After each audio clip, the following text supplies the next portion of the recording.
They will kill me. Federico Garcia Lorca.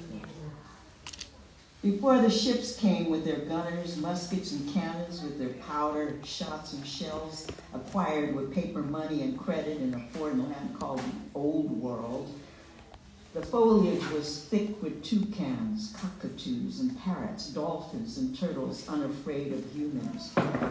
Swam and cavorted in the waves. The trees swelled with ripe jackfruit, papayas, and mangoes in this jungle of quiet content. There was a century of art and magic, gold leaf codices and sacred glyphs waiting to be learned, burned, musicians, shamans, painters, poets, and prophets whose lives flashed with the morning glories of brief bloom, slaughtered, their brown gods mutilated. We were waiting to be born in the dawn of extinction. In the moonless night of iron bullets, horses' hooves, and shackles, they say crying originated in loneliness, and from crying came song, the hair of warriors who shot their arrows and sang songs to the Creator as they stared into the cannon fire, unflinching, were scalped with their skulls hung on poles. They would follow the Lord of Dawn in their perilous journey to hell. They said you could hear their crying songs echoing in the night. The chief had given the order to kill themselves before capture. They thought of home, recalling the days of their youth, when desperate in love and passion, that ignited them with the flames of 1,000 lightning bolts. They had the power to seize thunder. Now they were lovers trapped in the ill winds of time, singing their last songs. The end drawing near with the rope tightened, dangling from the noose of an enemy whose rapacious hunger never seemed to cease. The map of the world was drawn in a heartbeat with the blood of the ancient world, now named the New World.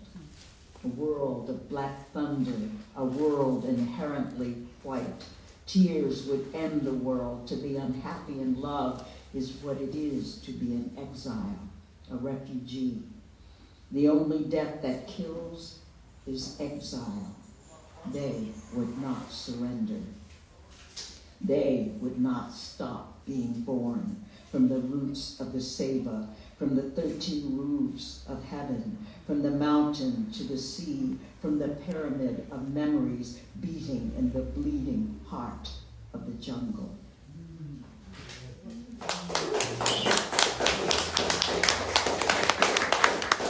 The infinite is the source of joy. There's no joy in the finite, only in the infinite is there joy, from the Upanishads.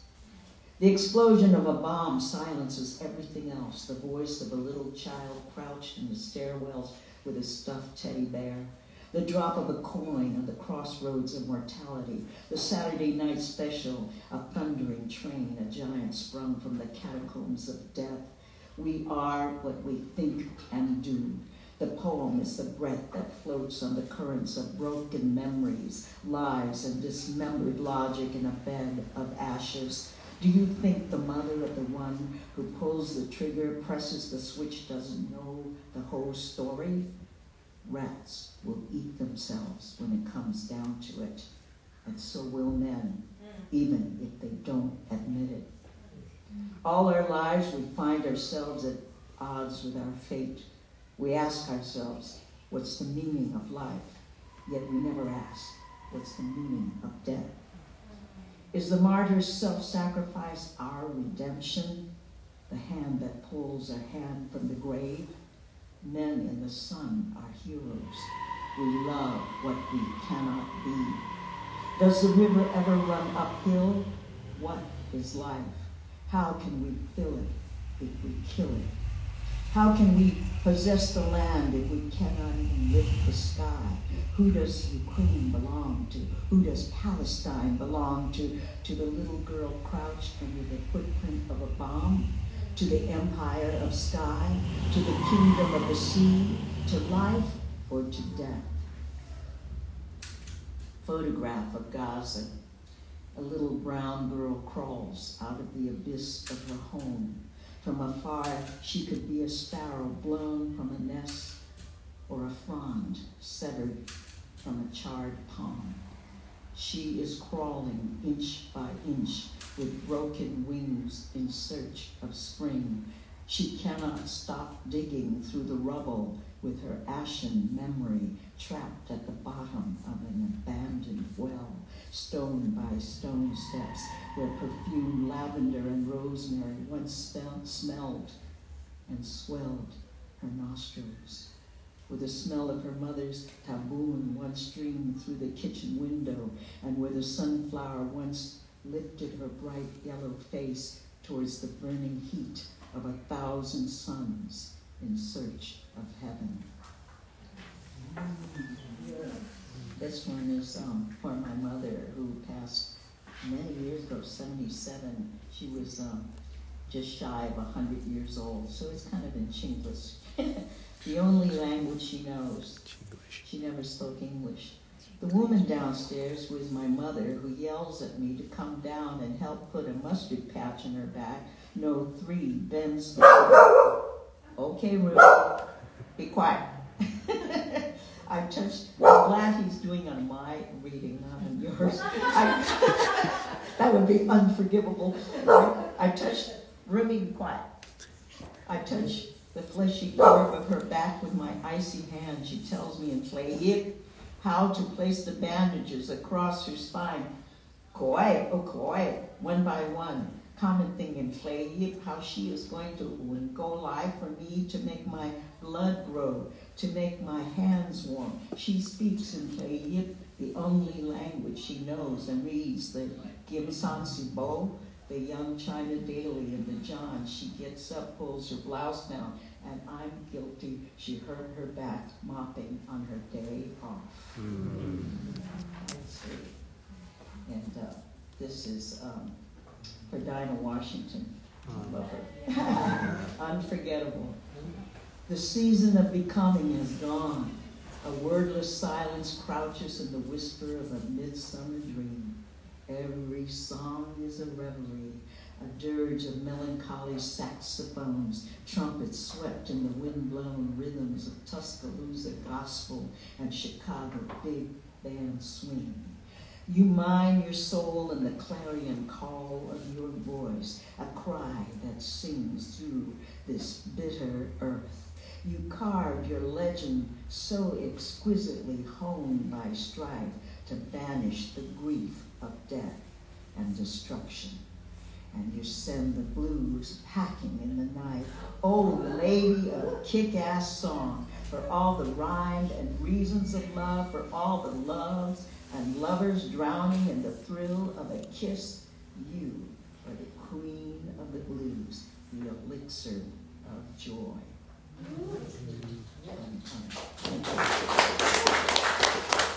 It's for Maya Angelou, Why the Caged Bird Sings.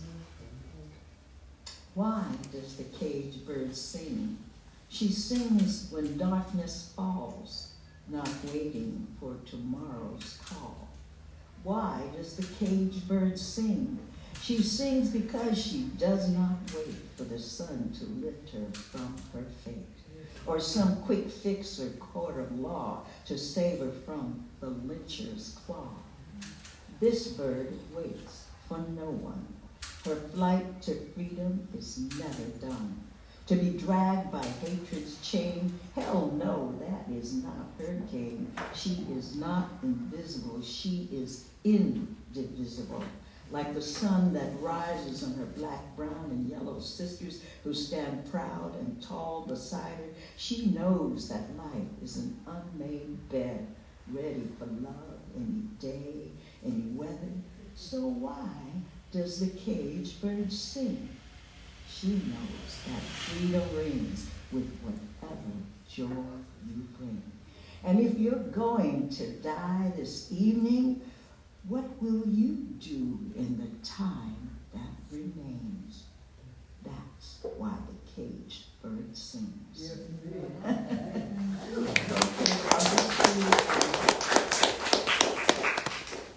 This one called The Old World. Papa was trapped under the rug rubble. Mama screamed. The woman's jaw snapped open and shut, her teeth firmly clenched on Mama's arm. Papa punched her in the eye to make her let go. It was a dream. No, it was real. They're coming after him. I had to save him fast as my legs could carry me. Papa was counting on me. He'd been dead already 45 years, but it was fresh as yesterday, a dream in real time. Mom had taken the woman to task for consistent sloppy work. She was fed up with ripping up her seams and having to redo them. The woman couldn't take it. She lunged at Mom like a rabid dog. Mama screamed and Papa punched her, rushed over from his calculations at the abacus, punched her in the face, and her jaw slackened. Fighty la! Hurry and come!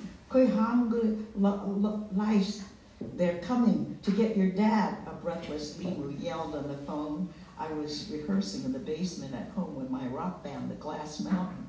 I was the lead singer in an all-white male band, and it beat ironing blouses at 35 cents a dozen since I was 12.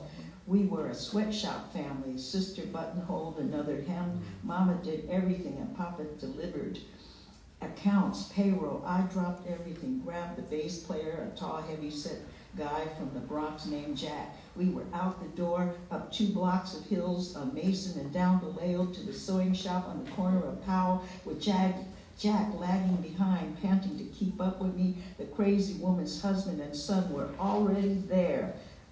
She'd apparently called them from home. They were glaring menacingly at my pop, who was telling them what happened. Leave me, we're gonna kill you, I overheard the son saying as we arrived. The familiar smell of motor oil, freshly dyed synthetic fabric mixed with Pop's chain smoke, Camel tobacco smoke filled my nostrils. The madwoman's husband and son turned their heads and stared at us with surprise.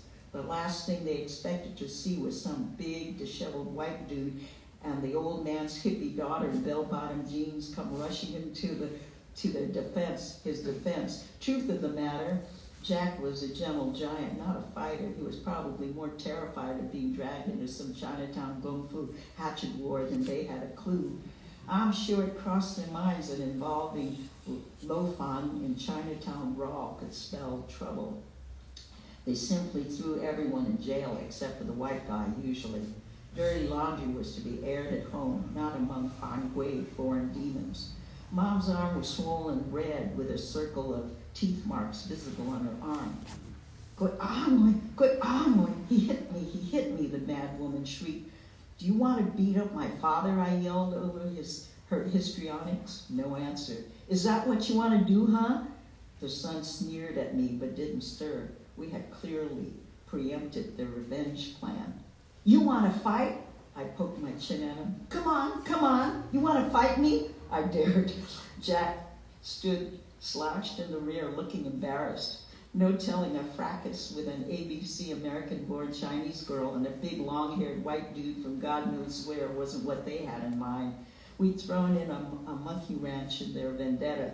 The standoff at the Lim sewing factory ended in a stalemate. The opportunity to rough up my dad was gone, so they left. It was a simple case of boss-worker relations gone south. Just one in many immigrant risks that would never see the white man's light of day, except for Jack, of course, who sweated like fish out of water through the whole ordeal. Why, after so many years, was this incident dredged from my subconscious? Why the summoning of my father from his grave to settle old unresolved scores of not being the sweet Simon, filial daughter I should have been? Random regrets haunt us in dreams, shrapnel of memories mixed with news of the day, a night like old flames or one-night stands you'd sooner forget. People trapped, I think that's it. I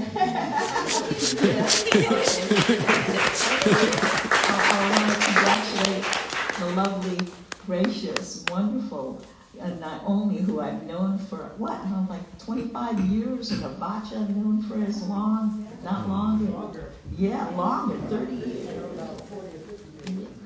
That's right. You never know it. Seems like it's hit. Yeah. Thank you, Jenny. Thank you.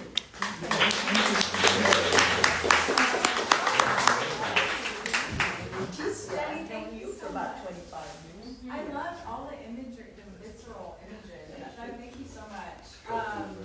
We're having a break. A little break. Let me ask, are you okay with the break, or do you just want me to keep going? Keep going. You should keep going. Are you kidding me? We're on a roll.